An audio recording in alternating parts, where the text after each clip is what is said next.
Mindfulness. It's a word you hear everywhere these days, right? But what does it actually mean? Well, today we're going to cut through all that noise. We're going to look at what mindfulness really is, why our brains seem to be so wired for distraction, and the actual science that shows how we can train them to be more present. So let's dive in.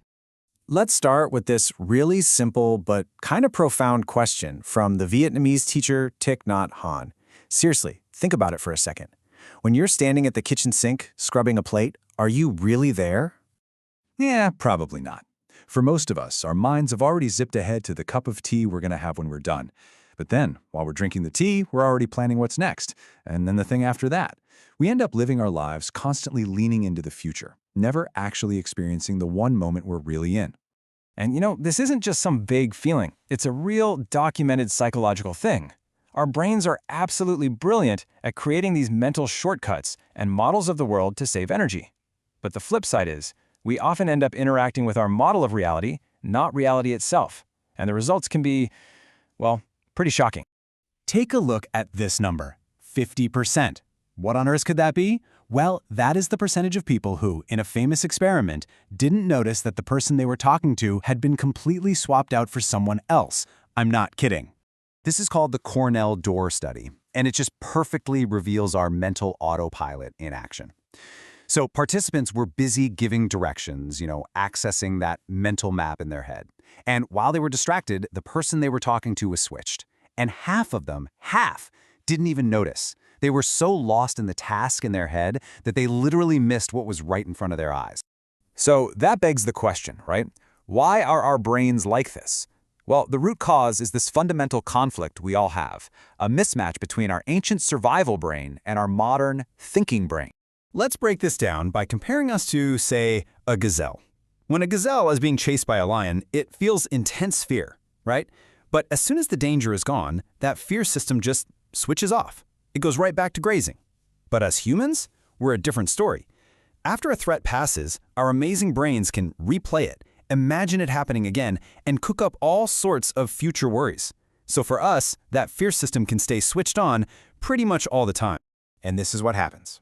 We take a tiny little fact, a seed of reality, and our brain immediately builds this massive narrative, a whole shell of story all around it. And here's the kicker. Our emotions then react to the story we just made up, not necessarily the tiny little fact itself.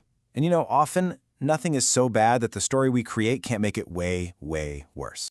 So if our minds are basically just natural story-making runaway trains, what's the solution? Well, this brings us to what mindfulness really is. First things first, let's just bust the biggest myth right now. Mindfulness is not about emptying your mind or stopping your thoughts. I mean, come on, if you have a mind, it's gonna think. That's its job. Trying to force it to be silent is just a recipe for total frustration. The real goal isn't to stop your thoughts, but to wake up to them. It's about learning to just notice the patterns of your mind, the stories, the judgments, the worries, as they pop up, without getting completely swept away by them. So put simply, mindfulness is a skill. Think of it like a form of mental training, like going to the gym for your brain. It's a secular exercise where you just practice paying attention to right now, on purpose. And the whole point isn't to change what you're feeling, but to change your relationship to it. Okay, I get it. This all sounds nice in theory, but what does the science have to say? Does this practice of just paying attention actually have any real, measurable effect? Oh yeah, it does. In major clinical trials for people with a history of recurrent depression, just 8 weeks of mindfulness training cut the rate of relapse by almost half. That is a result as effective as ongoing antidepressant medication.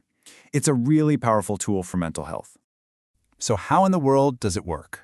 Well, a key piece of the puzzle is how mindfulness helps counteract the brain's natural, automatic stress response. When we're stressed, our brain doesn't just feel bad, it fundamentally changes how it processes information, and it shoves us into what's known as tunnel vision.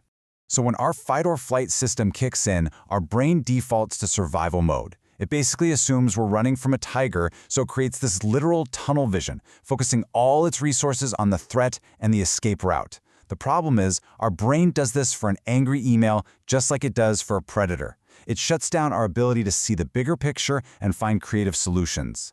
Mindfulness helps us notice we're in that tunnel and gives us a chance to step out of it. So ultimately, this isn't just about reducing stress or managing tough emotions, even though it's great for that. The real gift of this practice is so much more profound. It's really about re-engaging with the life that you are actually living.